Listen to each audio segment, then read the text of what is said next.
सोज़ो and शलोम में आपका फिर से स्वागत है। यूहन्ना नबी प्रॉफिट जॉन प्रभु यीशु के अक्स और इमेज का चित्रण करते हैं कि किस प्रकार प्रभु सदा ही परमेश्वर के साथ और परमेश्वर हैं और किस तरह निर्माण के काम के अंदर वो धरती पर प्रकट होते हैं। पिता परमेश्वर का आदेश होता है रोशनी हो जाए, और ये कुछ नहीं बल्कि जो है उसी को दिखाने की परमिशन होती है, और पवित्र आत्मा परमेश्वर शब्द की महिमा जगत के सामने पहुंचा देते हैं। प्रभु यीशु का पहली बार धरती पर आना, उसे रहने लायक बनाकर क्रिएशन या रचना का काम करना है। दोबारा वो आते हैं कि उसी धरती और उस पर रहने वाले लोगों को परमेश्वर का असली रूप दिखाने और उन्हें परमेश्वर के साथ जोड़ने के लिए, और फिर आएंगे यहाँ पर स्वर्ग का राज्य स्थापित करने के लिए। वो शब्द जो अल्फा है और शुरू में था, ओमेगा भी है और अंत तक रहेगा, और उनके राज्य का कभी अंत नहीं होगा। आज हम उसी शब्द जो जीवन की ज्योति है उसके बारे में चर्चा करेंगे। Light of the world, Jesus को लाइट ऑफ द वर्ल्ड कहा जाता है, लेकिन उसका अर्थ क्या है? इससे पहले कि हम प्रोग्राम शुरू करें, हम परमेश्वर के वचन की तरफ जाएंगे। परमेश्वर का वचन हमने चुना है यूहन्ना नबी का पहला अध्याय, उसकी पहली 5 आयत। यहाँ लिखा है, आदि में वचन था और वचन परमेश्वर के साथ था और वचन परमेश्वर था। वही आदि में परमेश्वर के साथ था। सब कुछ उसी के द्वारा उत्पन्न हुआ, और जो कुछ उत्पन्न हुआ है उसमें से कोई भी वस्तु उसके बिना उत्पन्न नहीं हुई। उसमें जीवन था और वह जीवन मनुष्यों की ज्योति था। ज्योति अंधकार में चमकती है और अंधकार ने उसे ग्रहण ना किया। दूसरी रीडिंग हमने ली है यशाया नबी की पुस्तक का 60वां अध्याय, उसकी 19 और 20वीं आयत। यहाँ इस प्रकार लिखा है, फिर दिन को सूर्य तेरा उजियाला ना होगा, ना चांदनी के लिए चंद्रमा, परंतु यहोवा के लिए सदा का उजियाला, और तेरा परमेश्वर तेरी शोभा ठहरेगा। तेरा सूर्य फिर कभी अस्त ना होगा और ना तेरे चंद्रमा की ज्योति मलिन होगी, क्योंकि यहोवा तेरी सदैव की ज्योति होगा और तेरे विलाप के दिन समाप्त हो जाएंगे। परमेश्वर के वचन को पढ़े और सुने जाने से आशीष हो। Coming back to the same question कि जीसस को लाइट ऑफ द वर्ल्ड क्यों कहा जाता है, उसका अर्थ क्या है? ज्योति परमेश्वर की जो है, हर जगह के अंदर, हर स्थान के अंदर 2 चीज़ें होनी ज़रूरी हैं, ज्योति और आत्मा, जिसे हम माहौल कह सकते हैं। कि माहौल कैसा है? अगर हम देखें उत्पत्ति के अंदर नोआ के समय में बाढ़ आती है, तो बाढ़ किस लिए आती है? क्योंकि धरती के ऊपर जो अंधकार है, जो पाप है, वो इतना ज़्यादा हो जाता है कि माहौल ख़राब हो गया, जिसको कह सकते हैं हम। इसी प्रकार अब्राहम के समय पर सदोम और गमोरा का डिस्ट्रक्शन होता है। सदोम और गमोरा के अंदर पाप का अंधकार इतना ज़्यादा हो जाता है कि वहाँ पर परमेश्वर उसे ख़त्म कर देते हैं। अगर हम देखें भजन संहिता 119 का 105वीं आयत, तो उसमें लिखा है, तेरा शब्द मेरे पाँव के लिए दीपक ठहरे। पाँव के लिए दीपक है, मेरे चलने के लिए रास्ता तेरे शब्द से हो। वो शब्द फिर ज्योति है। तो हमारे लिए पहला शब्द हमारे लिए ज्योति बन जाता है। और दूसरा अगर हम देखें, पहला कुरिन्थियों 2 उसकी 11वीं और 12वीं आयत। पहला कुरिन्थियों 2 अध्याय उसकी 11वीं और 12वीं आयत, यहाँ इस प्रकार लिखा है, मनुष्यों में से कौन किसी मनुष्य की बातें जानता है? केवल मनुष्य की आत्मा जो उसमें है, आत्मा, spirit that is in the man, वही जानता है उसकी। वैसे ही परमेश्वर की बातें भी कोई नहीं जानता, केवल परमेश्वर का आत्मा। परंतु हम में संसार की आत्मा नहीं, परंतु वह ही आत्मा पाया है जो परमेश्वर की ओर से है, कि हम उन बातों को जानें जो परमेश्वर ने हमें दी हैं। हमारी आत्मा, परमेश्वर की आत्मा। तो एक ज्योति है वचन, और आत्मा, ये 2 चीज़ें ज़रूरी हैं। हर जगह की अपनी ज्योति है, अपनी आत्मा है। अगर हम धरती के ऊपर देखें, पहले 4 दिन का अगर हम देखेंगे, आगे हम इसके बारे में बात भी करेंगे, तो चौथे दिन सूरज बनाया जाता है। सूरज और चांद तारे सब निकलते हैं। उसके बाद में सब कुछ उस ज्योति के अंदर बनता है। उससे पहले पवित्र आत्मा परमेश्वर हैं, जो कि धरती की उस समय की आत्मा है।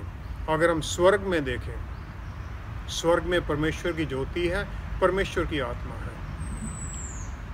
किसी भी जगह का, चाहे धरती है, चाहे स्वर्ग है, चाहे नरक है, एक जगह से दूसरी जगह हम शिफ्ट कर सकते हैं।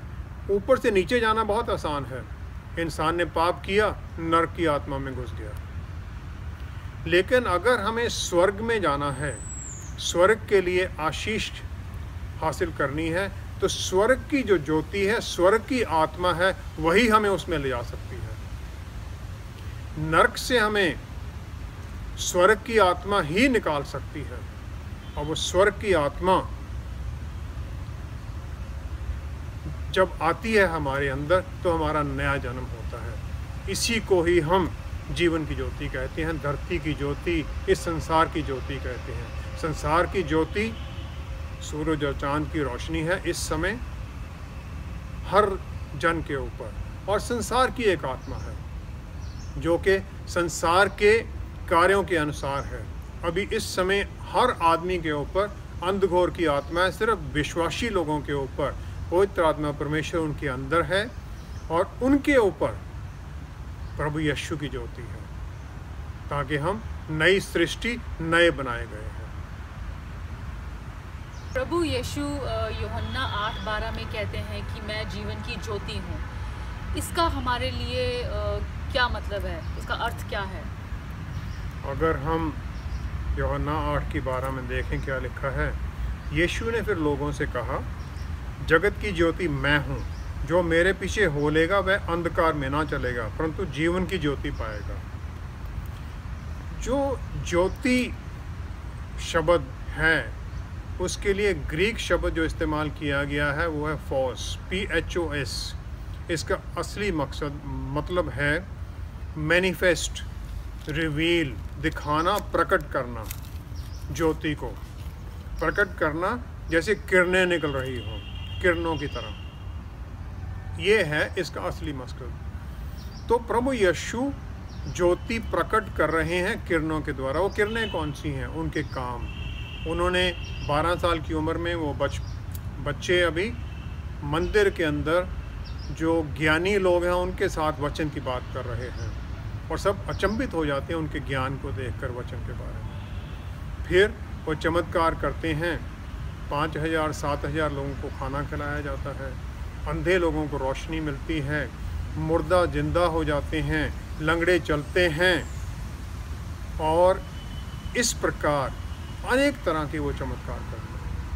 इन चमत्कारों के द्वारा, इन अपने कामों के द्वारा, अपने प्रचार के द्वारा वो परमेश्वर की ज्योति को प्रकट करते हैं।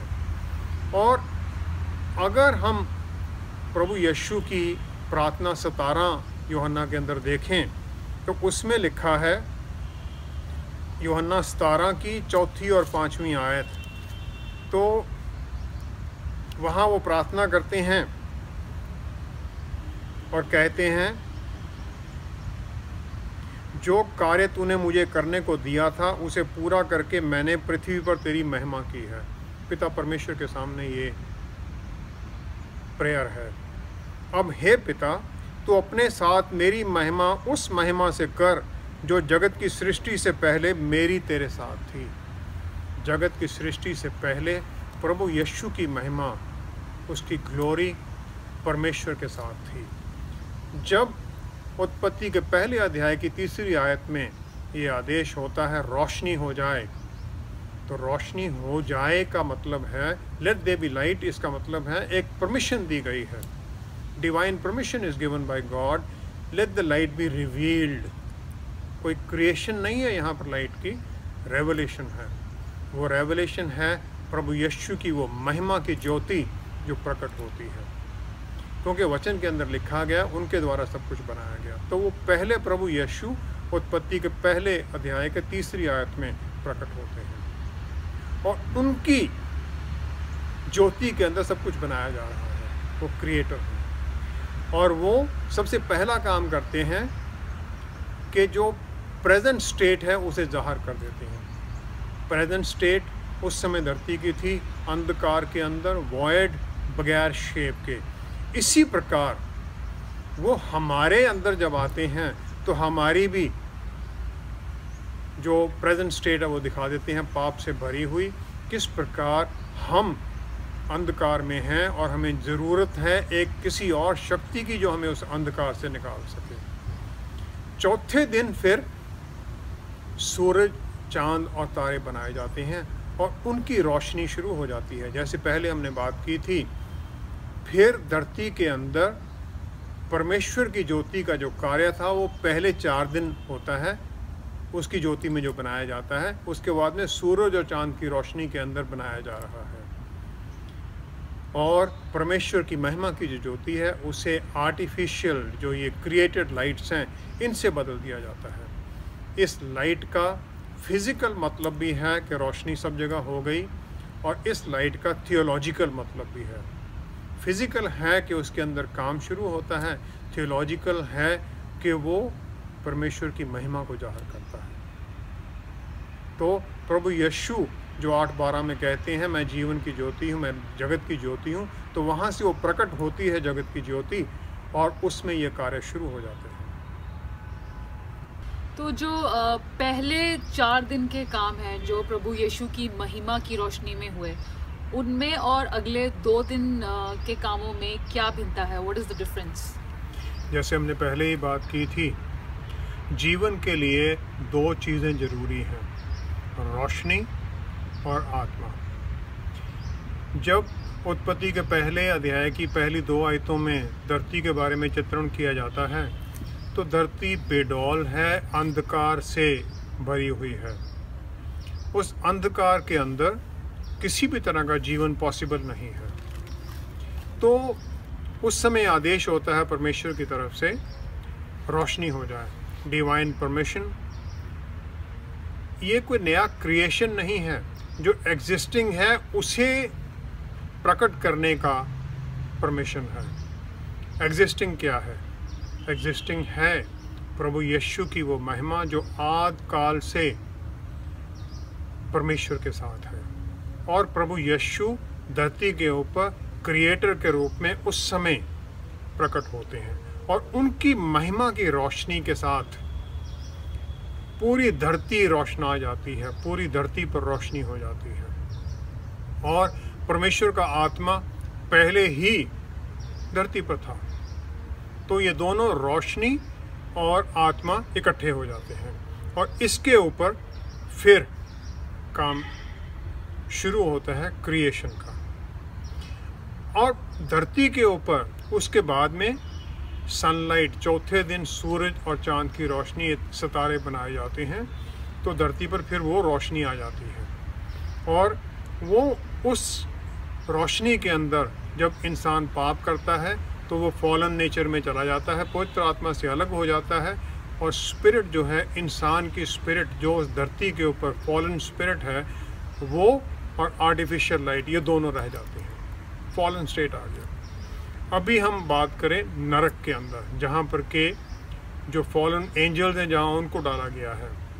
नरक में भी क्योंकि फॉलन एंजल्स इटर्नल हैं, वो डिस्ट्रॉय नहीं हो सकते, तो इसलिए उनके लिए भी वहाँ रोशनी होनी चाहिए। तो नरक के अंदर भी अंधकार के अंदर रोशनी है, उसकी अपनी रोशनी, लेकिन वो रोशनी इतनी कमज़ोर है कि अंधकार उसके ऊपर हावी हो रखा है, शैतान उसके ऊपर हावी हो रखा था। और आत्मा नरक की आत्मा है, पाप की आत्मा है, दुष्ट आत्मा है वहाँ पर, इसलिए वहाँ पर दुष्टता की ही बातें होती हैं। तो नरक की वो रोशनी है। अगर अब हम पहले 4 दिन के कामों में के बारे में देखें जो प्रभु यीशु की महिमा की रोशनी में बनाए गए हैं, पहले 4 दिन में क्या क्या हुआ? सबसे पहले है जो परमेश्वर की रचना का पहला काम है वो धरती को रहने लायक बनाना। धरती को रहने लायक बनाने में पानी अलग किया जाता है और धरती अलग हो जाती है। पानी जीवन के लिए ज़रूरी है। हमारे शरीर के अंदर दो तिहाई हिस्सा पानी है। पानी के बिना इंसान जी नहीं सकता है। इसी प्रकार धरती है। धरती के ऊपर क्योंकि रहने लायक उसे बनाया गया, तो धरती भी एक नई रचना उस समय बन जाती है। अब इन दोनों के अंदर क्या है और जो इसके आगे चीज़ें बनाई गई हैं, उसके अंदर बनाए गए हैं पेड़ पौधे जो फल देते हैं। जीवन के लिए परमेश्वर ने जो जो ज़रूरी था पहले ही वहाँ पर बना दिया गया है। पेड़ पौधे, उनके अंदर अपनी जीवन नहीं है। हालांकि बाद में कहा गया साइंटिस्ट ने कि पेड़ के अंदर भी जीवन है, लेकिन उनके अंदर उस समय अपना जीवन नहीं है, लेकिन वो जीवन देते हैं, जीवन के लिए ज़रूरी हैं। अब अगर हम उनकी दूसरी चीज़ देखें, उनकी जो नेचर है वो चेंज नहीं हो सकती है, फिक्स्ड नेचर है। उनके लिए कोई ऑप्शन नहीं है जैसे इंसान को दी गई है। There is no free will. उनके अंदर फिक्स्ड निश्चित है, जो भी हो उन्हें वो देना ही है। धरती ने चीज़ें देनी ही उपजनी है उसके अंदर से। पानी ने जीवन देना ही है। पेड़ पौधों ने फल फूल देने ही हैं। पत्थर मारो तब भी पेड़ फल देगा ही। उसमें कोई चॉइस नहीं है कि पत्थर मारने वाले को फल नहीं मिलेगा। उसमें कोई चेंज नहीं हो सकती है। और इन सब चीज़ों के अंदर परमेश्वर का कंट्रोल है। इंसान का या फल फूल अपने ऊपर कोई कंट्रोल नहीं रखता है, कोई फ्री चॉइस नहीं है, जैसे हमने पहले ही कहा। अब हम देखते हैं जो दूसरे 5वें और 6ठे दिन की चीज़ें बनाई गई हैं। 5वें 6ठे दिन जानवर बनाए गए हैं, जीव जंतु बनाए गए हैं। उन जानवरों के अंदर, जीव जंतुओं के अंदर अब रोशनी है सूरज और चांद की। सूरज और चांद की रोशनी के अंदर, उनके अंदर जो उनका माहौल है वो अलग बन गया। वो उस प्रकार का नहीं है कि पत्थर मारो तब भी वो आपको फल ही देंगे। उनका माहौल, उनकी नेचर अलग बन गई। और उसके बाद में इंसान को बनाया गया। इंसान की अपनी फ्री विल दे दी गई उसे तो एक आज़ादी दे दी गई है। एनिमल्स के अंदर कोई स्पिरिट नहीं है, लेकिन वो अर्थली हैं। उनके अंदर जो कंट्रोल है वो धरती का है, तो अंडर कमांड है। वो इंसान के अंडर कमांड कर दिए गए। इंसान को फ्री विल दे दी गई कि वो चॉइस करे। इंसान के अंदर डिज़ायर्स हैं, एक्सप्रेशंस हैं, उसके अंदर अपनी इच्छा है, अपने उसकी इच्छाएं हैं जिन्हें वो प्रकट करता है। तो इस प्रकार पहले 4 दिन के काम जो प्रभु यीशु की महिमा में बनाए गए और दूसरे 2 दिन के कामों, ये भिन्नता है, ये अलग है उनके अंदर। तो फिर जीवन की ज्योति के काम इनसे अलग कैसे हैं? उनके काम अलग कैसे हैं? जीवन की ज्योति का काम क्या है? पहले उसे रिवील करना है, जैसे हमने पहले अभी बात की थी कि प्रेजेंट स्टेटस क्या है। धरती अंधकार में थी, जब वही ज्योति हमें दिखाई देती है, जब हमें प्रभु यीशु की तरफ पवित्र आत्मा लेके जाते हैं, तो हमें दिखाई देता है कि हम कितने पाप में हैं और हमें उसकी ज़रूरत है। अंधकार, पाप, फॉलन नेचर और शैतान के अधीन हम होते हैं। मैं अपने जीवन के बारे में बात करूं तो पाप के अंदर बुरी तरह से फंसा हुआ, लेकिन जब मैं प्रभु यीशु की रोशनी में आता हूं तो मुझे पता चला कि किस प्रकार वो मुझे, मेरा जीवन बदल सकते हैं। तो पहला है रिवील करना प्रेजेंट स्टेटस को, दूसरा है करेक्शन और ट्रांसफॉर्मेशन। धरती को रहने लायक बनाया गया, वो उसकी करेक्शन हो गई। ट्रांसफॉर्मेशन, उस पर रहने लायक सब कुछ चीज़ें बना दी गई। इसी प्रकार इंसान के अंदर ट्रांसफॉर्मेशन शुरू होती है, उसे पापों से माफ़ी दी जाती है। प्रभु यीशु अपने लहू के द्वारा उसे धो देते हैं। ट्रांसफॉर्मेशन होती है, बपतिस्मा के बाद में पवित्र आत्मा मिलते हैं। पवित्र आत्मा हमें हर दिन प्रभु यीशु के जैसा बनने के अंदर सहायता देते हैं। पाप के बारे में हमें बताते हैं कि हम कितना पाप में डूबे हुए थे। पाप करने से पहले पाप करने के दौरान वो हमें वार्निंग देते हैं, तुम गलत कर रहे हो। पाप करने के बाद में फिर हमें याद दिलाते हैं कि तुमने पाप किया, इसकी माफ़ी मांग लो ताकि तुम्हें वो माफ़ी मिल सके। तो पवित्र आत्मा हमें हर दिन ये सब बताते रहते हैं ताकि हम प्रभु यीशु की तरह ट्रांसफॉर्मेशन में चले जाएं। और तीसरा है अंधेरे से रोशनी के अंदर लाना। प्रभु यीशु की महिमा आती है, धरती रोशनी से भर जाती है और उसके बाद में सूरज और चांद बनाए जाते हैं परमानेंट लाइट के लिए। इसी प्रकार जब वो हमारे जीवन में आते हैं, हम भी अंधकार से निकलकर उनकी रोशनी के अंदर आ जाते हैं। पवित्र आत्मा परमेश्वर के कंट्रोल में उनके साथ चलने लगते हैं और अंधेरे के जीवन से हम यीशु जैसा बनने की तरफ चलने लग जाते हैं। अगर हम उत्पत्ति के अंदर दूसरे अध्याय की 17वीं आयत देखें तो परमेश्वर वहाँ पर इंसान को वो फल जो नॉलेज और बुरे और भले की जो ज्ञान वाला वृक्ष है उसके फल खाने से रोकते हैं। वो कहते हैं अगर तुम इसे खाओगे तो तुम श्योरली मर जाओगे। मरना है उससे अलग हो जाना, मरना है फिर वो आत्मिक जीवन में ख़त्म हो जाना। रोशनी जब आती है उस मुर्दे को फिर दोबारा हमें वापस ले आती है, हमारा जीवन परमेश्वर के साथ फिर दोबारा बहाल कर दिया जाता है, हमारा रिश्ता फिर दोबारा हो जाता है। तो तीसरा है रेस्टोरेशन का। वहाँ क्रिएशन के अंदर रेस्टोरेशन हो रही है और सब कुछ बनाया जा रहा है, सब कुछ नया बना दिया गया है, तैयारी कर दी गई है।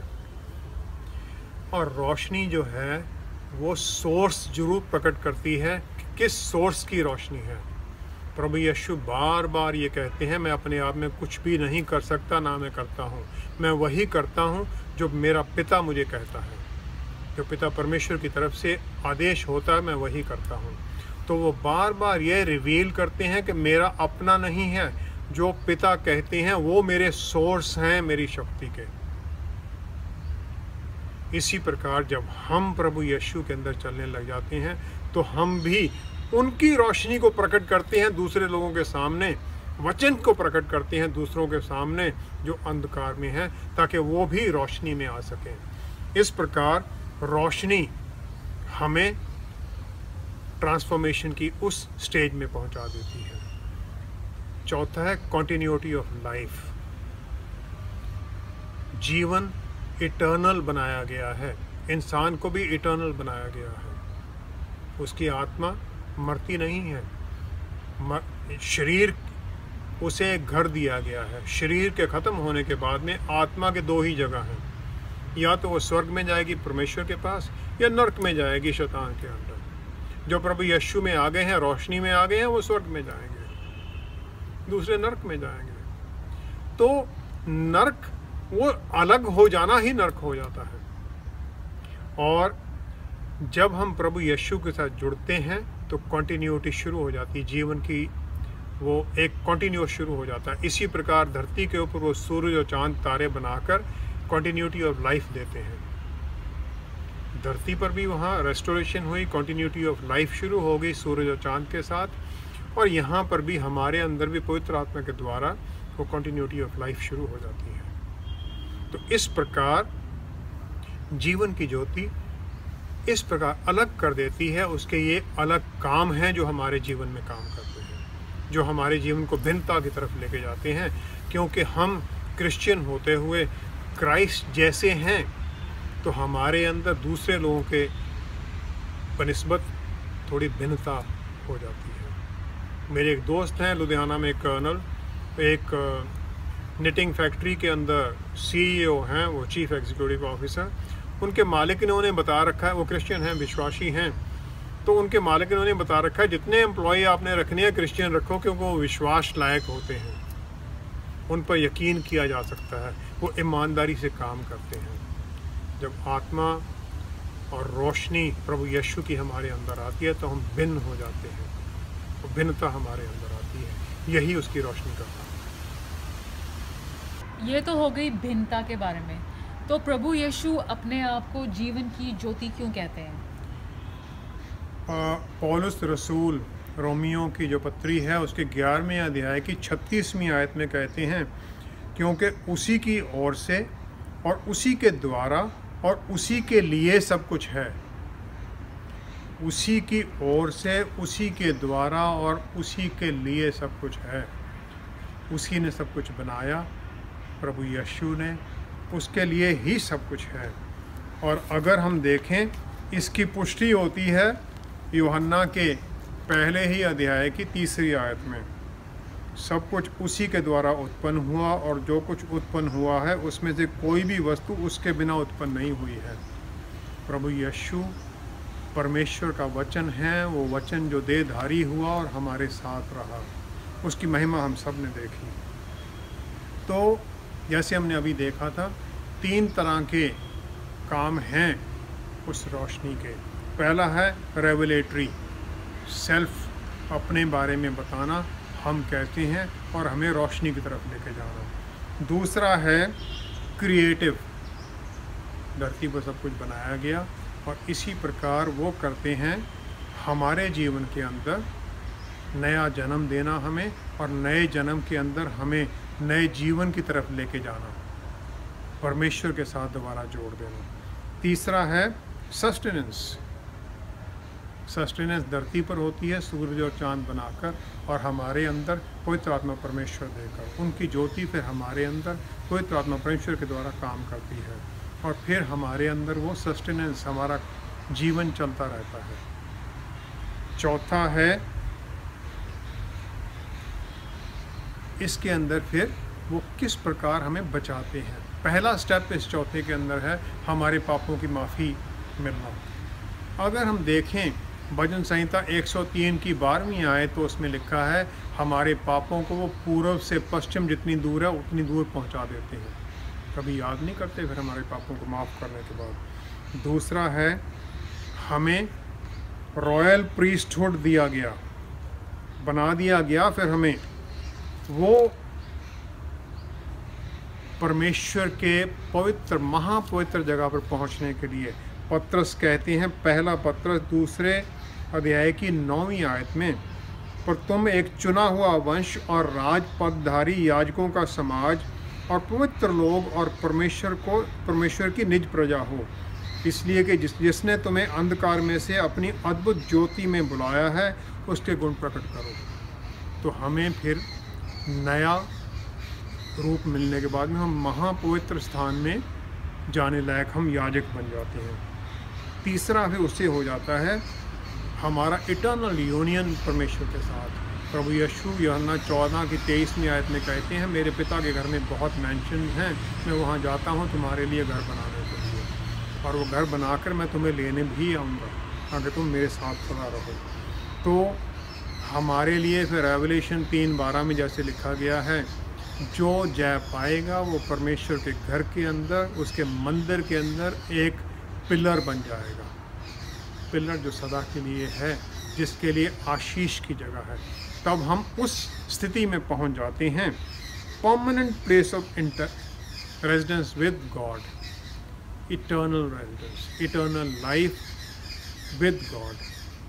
तो जीवन की ज्योति हमें नया जीवन देती है, हमें इटर्नल लाइफ देती है। पिता परमेश्वर, हम आते हैं आपके सामने, आपके प्यारे बेटे हमारे उद्धारकर्ता प्रभु यीशु के पवित्र नाम में।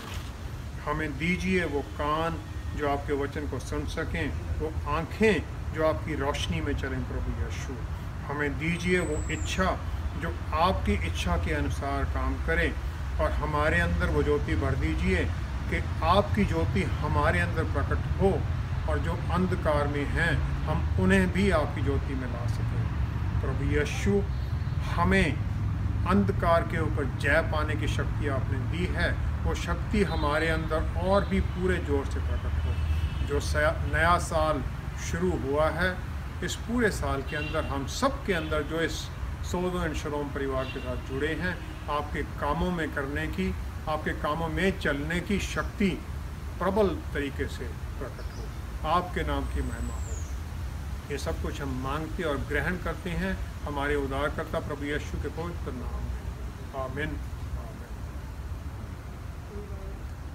अगर आपने अभी तक प्रभु यीशु को अपना सेवियर नहीं माना है तो आइए आप हमारे साथ इस सच की राह पर चलिए अपने अनंत जीवन प्राप्त करने के लिए।